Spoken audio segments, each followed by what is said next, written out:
if it is acyclic,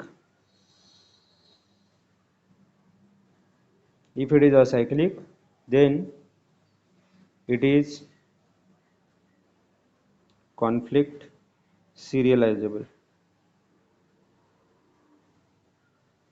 and if it is cyclic, then it is not conflict serializable. That is the only thing. Okay.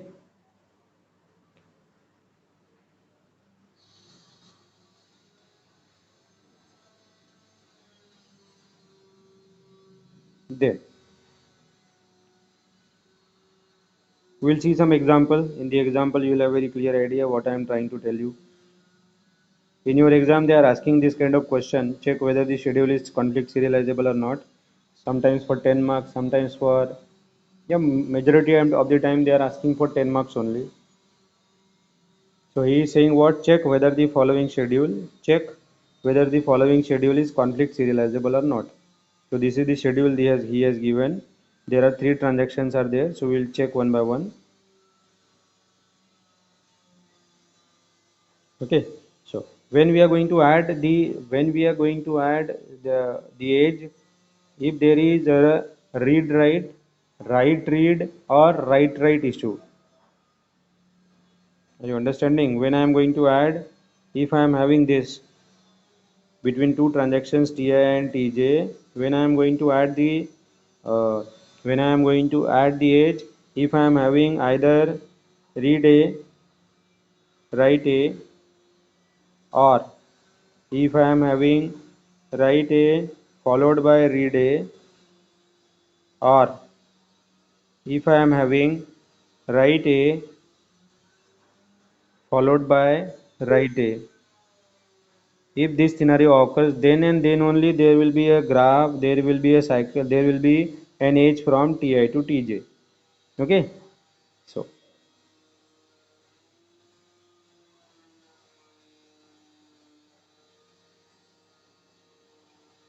there there are 3 transactions are there. Before this will discuss later because it is a little bit bigger, so that I will discuss later. I will discuss this particular example first. This one, check whether the following schedule is conflict serializable or not. So you can see I am having 3 transactions, T1, T2 and T3. Now you can see here I am having read a. Now we should not check in T1, right. जे operation आपल्याला check करायचे ते आपल्याला दुसऱ्या ट्रान्झॅक्शनमध्ये असायला पाहिजे. Conflicting operation दुसऱ्या ट्रान्झॅक्शनमध्ये चेक करायचे. So you can see here I am reading the value, here I am writing the value. So there will be a graph from T1 to T2. So you can see there is a graph from T1 to T2. आणि कुठल्या data आयटमसाठी आहे, that data item also I have return. You can see this data item कुठल्या data आयटमसाठी आहे, A साठी. So that also I have specified. Okay, so there is a graph between T1 to T2 for A. Why A? Because you can see here I am reading, here I am reading A, and here I am writing A. That's why there is an age between T1 to T2. Okay, then I am having the transaction T2 and T3. Let us check. Here I am writing the value of A, and here also I am writing the value of A. You can see. So there will be a graph from T2 to T3. So there will be a graph from T2 to T3. You can see I am having the age. Then again you can see here also I am having data element A, and here also I am having data element A. That's why I have written here A. First of all, no need to write, but simply for your understanding purpose, I am telling you.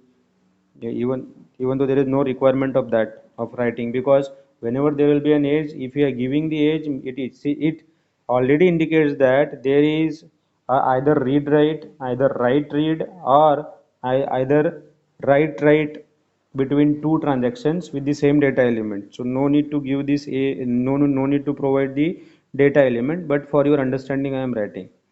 Okay. Then the next one, let me come to this particular transaction, this particular what I can say,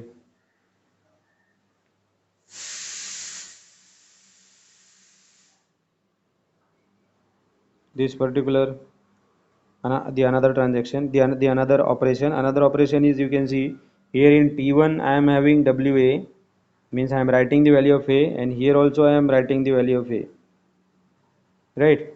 So there will be an age between T1 to T3. So you can see there will be an age between T1 to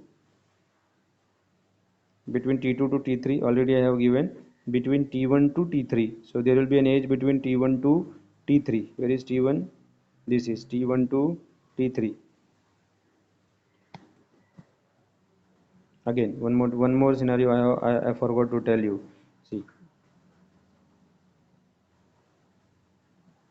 here you can see this read A, I am having write A.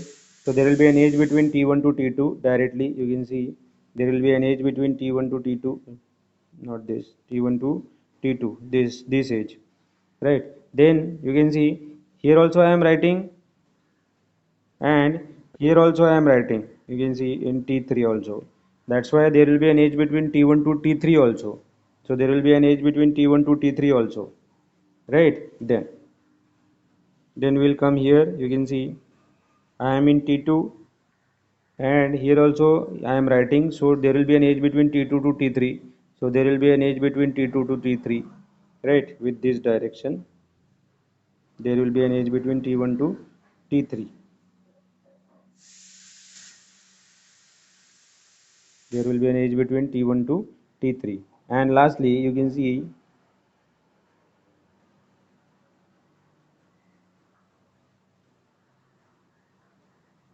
here I am writing. Now you can see here also I am writing, and here also I am writing. So I should add to T2 to T1, right? Here also I am writing the value of A, and here also I am writing the value of A.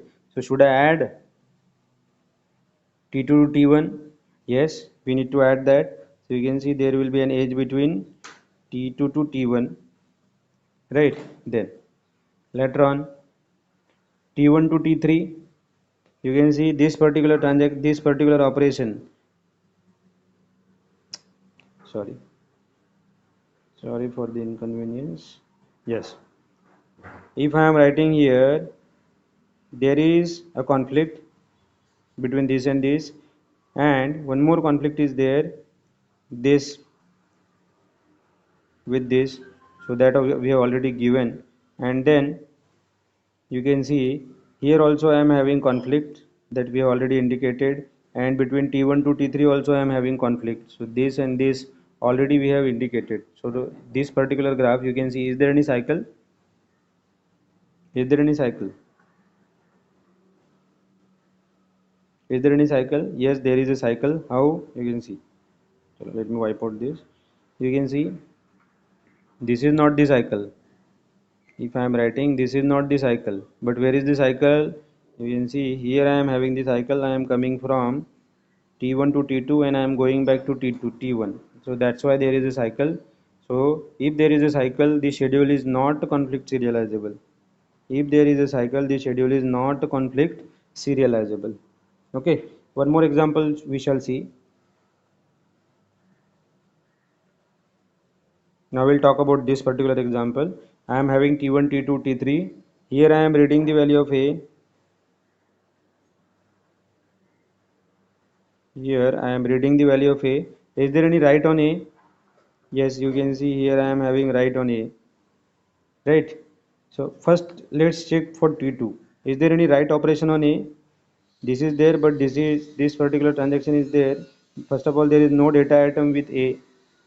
Data item C is there, data item B is there, data item C, data item B, but no data item A is there. That's why there will be no conflict with T2. Let us check with T3. Yes, here I am having read A, but read A is not the conflict operation. Here the data item is different, so no problem. Yes, here the problem is, here I am having write A.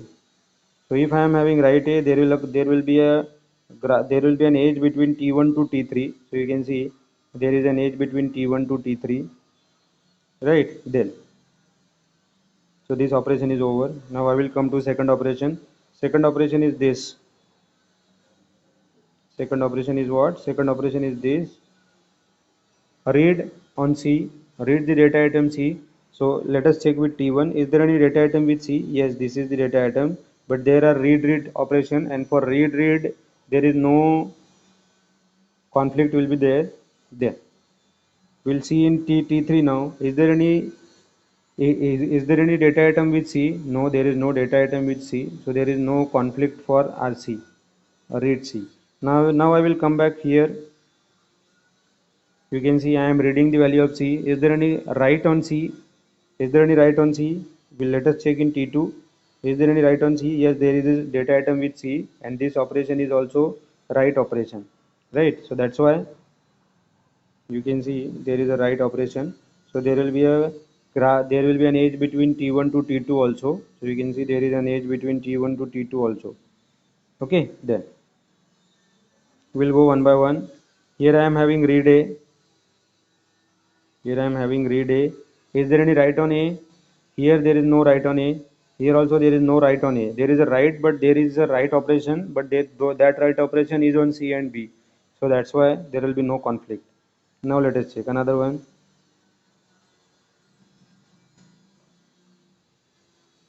Now here I am having write on B. So is there any read on B? Is there any write on B? Yes, you can see here I am having write on B. So there will be an edge between T3 to T1. So there will be an edge between T3 to T1. So there will be an edge between T3 to T1. For what? For B. Okay. Then I am having next operation is write A. Next operation I am having write A, but there is no write operation here. There is no data element with A with write A operation. Here also there is no data element with A, so there will be no problem. Then let me come back here. Here I am having read B. So here you can see already after this particular point there is no transaction in T, there is no operation in T1 and there is no operation in T3, so there will be no conflict. So this is all about. Now let us check, is there any conflict? Here I have written the schedule is conflict serializable because there is no cyclic, because there is no cycle, but you can see there is a cycle. How the graph looks like this. Here I am having T1, here I am having T1, here I am having T2, here I am having T3. So from T1 there is an edge to T3, from T1 there is an edge to T2, from T3 there is an edge to T2. But if I am having this scenario, then there is no problem. There will be no cycle. So the schedule will be conflict serializable. But you can see I am having one more, that is nothing but this. So if I am having such scenario, then the schedule is not conflict serializable because of this particular edge. Okay. So you can see this particular graph is incorrect, right? Because there will be an edge from T3 to T1 also. There will be an edge from T3 to how T3 to T1? No, no, no, no, no. Here I am having read the value of A, and there is no how it will be a T3 to T1. I think there will be a there is a confusion. We'll draw one more time. Here I am having read A. Here I am having read A. Here I am having write A. So there will be an edge between T1 to T3. This one. Okay. Then I am having read C, but there is no write C. So there will be no edge from T2 to T1 or T3. Then I am having read C. Is there any write C is there? So you can see there is a write C. So there will be an edge between T1 to T2. So there will be an edge between T1 to T2. Right. Then let me come back here. Here I am having read A. Is there any write A? Is there any write A here? This particular transaction is over, so no need to check. Let us check in T2. So is there any write A on T2? No. Then write B. Is there read B is there? Is there any write B? Yes, there is a write B. You can see here there is a write B is there in T2. So there will be a edge between T3 to T2. So you can see this is the edge, another edge T3. Then next one is I am having write A, I am having here write A. Is there any write B? Is there any write A operation or read A operation in T2? In T2 also there is no read A operation. So only this will be there. So you can see ultimately I am getting this. This particular graph is correct. So there is no cycle, and if there is no cycle, you can see the schedule is conflict. If there is no cycle means the graph is acyclic. That's why a schedule is said to be conflict serializable. Okay, so one more example, more examples are there. One more example is there. You can see that example. I'll be sharing these notes with you. Okay, so two examples I have taken. One is not conflict serializable and one is conflict serializable, so that you people might have got the clear idea what I am talking about. Okay, so this is all about for today. If you are having any doubt, you can ask me now.